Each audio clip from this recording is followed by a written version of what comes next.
Welcome to our service tutorials. My name is Daniela. I'm working here as a trainer at Probat, and with me is Dominic. Hi. Dominic was working in production before and is now completing our service team. The topic of this tutorial will be the changing of the electrodes.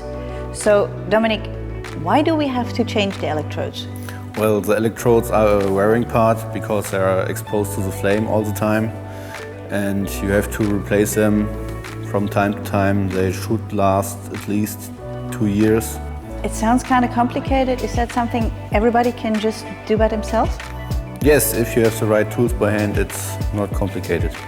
And for sure you need the electrodes, which are a normal spare part which you can order, and how the exchange is done will be now shown step by step.